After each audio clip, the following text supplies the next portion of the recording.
مقصد ظہور ابوالکلام آزاد۔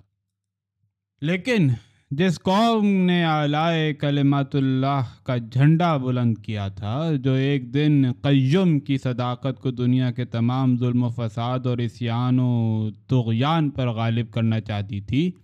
اس کے سینے کے اندر امن و اصلاح عالم کی جس روح القدس نے اپنا نشیمن بنایا تھا، وہ صرف تمدن و تہذیب کی گل کاریوں ہی پر فریقہ نہیں ہو سکتی تھی۔ اس کا مقصد ظہور اس بلندی سے جس کے بعد چشم مادہ کچھ نہیں دیکھ سکتی، اور اس وسعت سے جس کے بعد ہماری بڑی سے بڑی رصد گاہیں جواب دے دیتی ہیں، بہت بلند تر تھا۔ کنتم خیر امت اخرجت للناس تأمرون بالمعروف وتنہون عن المنکر وتؤمنون باللہ۔ تم کو خدا نے دنیا کی بہترین قوم بنا کر نمایاں کیا ہے۔ تم سچائی کا حکم دیتے ہو اور دنیا کو برائیوں سے روکتے ہو اور اللہ پر ایمان رکھتے ہو۔ ہم کو نہیں معلوم کہ عظیم الشان مصری دنیا میں کیوں آئے تھے،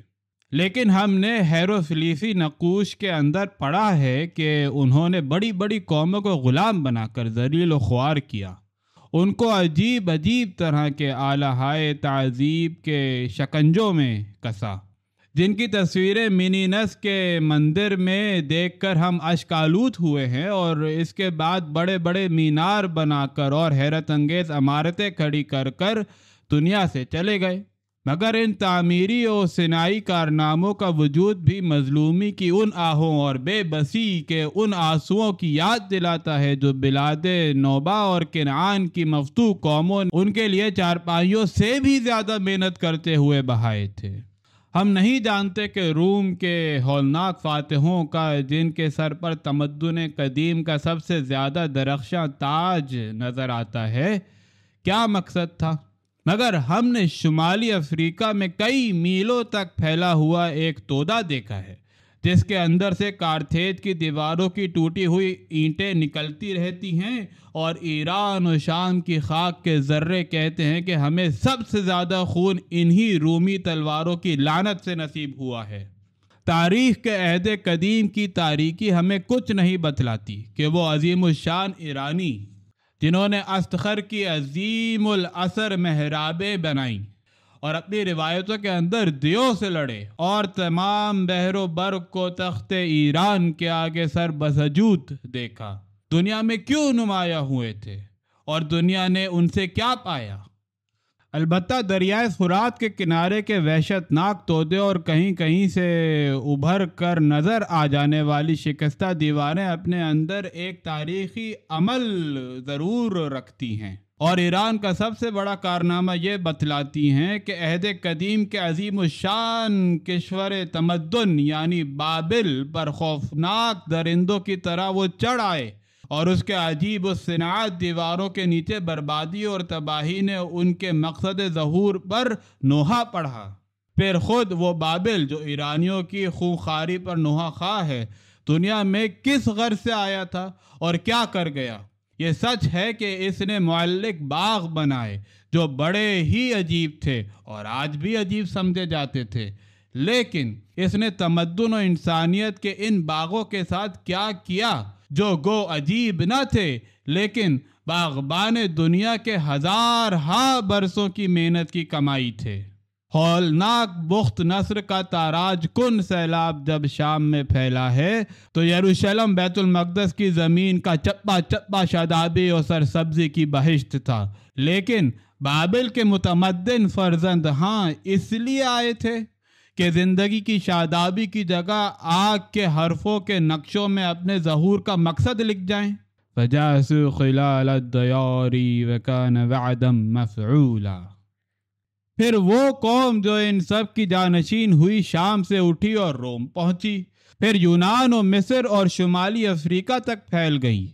اس کی نسبت بھی ہمیں نہیں معلوم کہ اس کے آنے کا مقصد کیا تھا، اور گو وہ کوہ زیتون کی ایک چٹان پر بتلایا گیا ہو، لیکن نہ تو روم کی تاریخ میں وہ قابل فہم ہے اور نہ 5ویں صدی مسیحی سے لے کے جبکہ اس کے تحت حکومت اور تلوار بے نیام کے ساتھ اپنی نمائش کی 15ویں صدی مسیحی تک، جبکہ اسپین میں مجلس تعذیب روحانی انکویزیشن کام کر رہی تھی۔ وہ سمجھا جا سکتا ہے، البتہ ڈریپر کی رہنمائی میں ہم نے قرطبہ اور غرناطہ کی وہ عمارتیں دیکھی ہیں جہاں پہلے تمدن کی رونق اعظم کی مجلسیں اور عمران و تہذیب کی آبادیاں تھیں، مگر اس کے بعد وحشت و ہمجیت کا ایسا سناٹا چھایا جسے 20ویں صدی کی عالمگیر چہل پہل بھی اب تک دور نہ کر سکی۔ لیکن دنیا کی ان تمام بڑی سے بڑی قوموں کے بعد ہمارے سامنے صرف ایک قوم ایسی آتی ہے جس نے اپنے ظہور کے پہلے ہی دن اپنا مقصد بتلا دیا تھا،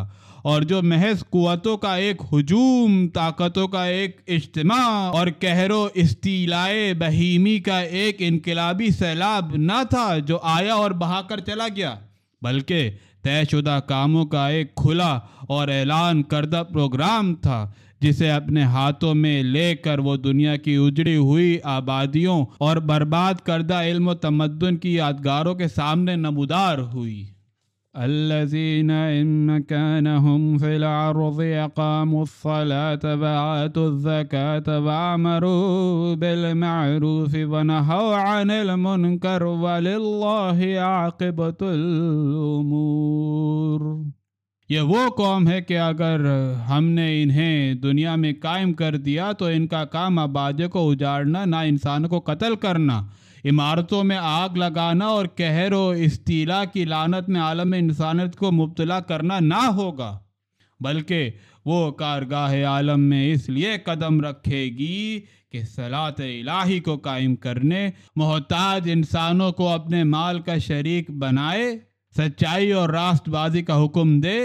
اور ہر طرح کی برائیوں اور ظلم و فساد کو دنیا میں روکے، اور سب کا انجام کار اللہ ہی کے ہاتھ میں ہے۔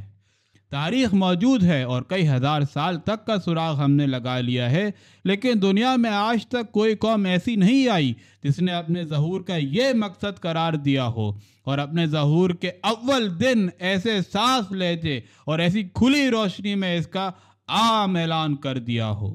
بس جس قوم کے ظہور کا مقصد قیام صلاح، امر بالمعروف اور نہی عن المنکر تھا، ضرور تھا کہ وہ جو کچھ کرتی صرف اسی مقصد کے لیے کرتی اور اپنے سفر سعی کے ہر قدم پر اس کو ڈھونڈتی۔ چنانچہ ہم دیکھتے ہیں کہ جب کہ دنیا کی تمام قوموں کی لڑائیوں کی یادگاریں بربادی و ہلاکت اور شر و طغیان کی صورت میں صفحہ زمین پر باقی ہیں، تو اسلام کے غزوات و جہاد کی یادگاریں ایک اور ہی رنگ اور ایک دوسری ہی حالت میں نظر آتی ہیں۔ اگرچہ ان کا نقش قدم جس سرزمین پر پڑتا ہے ایک یادگار علم و تمدن بن جاتا ہے، لیکن وہ ہر سفر جہاد سے اپنے ساتھ صرف روحانی یادگاریں ہی لے کر واپس آئی۔ اس کے علمی و مادی یادگاروں پر بہت کچھ لکھا گیا ہے، مگر اس موضوع پر اب تک کسی نے توجہ نہ کی۔ اب ہم اس کی روحانی یادگاروں کے چند منظر دکھائیں گے۔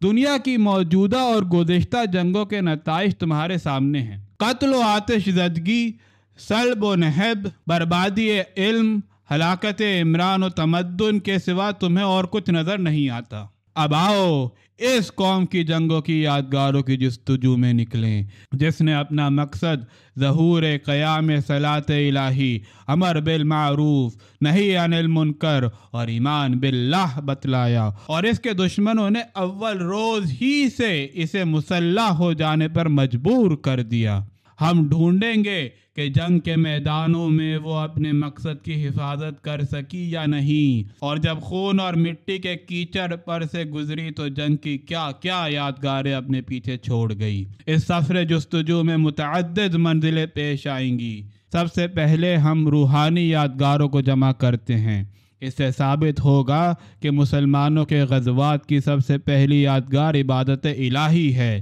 عبادت اسلامی کے ارکان عظیم 5 ہیں: نماز، روزہ، صیام، حج، زکوٰۃ۔ ان میں سے کوئی عبادت ایسی نہیں ہے جس کے لیے غزوات اسلامیہ کی یادگاریں سامنے نہ آ جاتی ہوں۔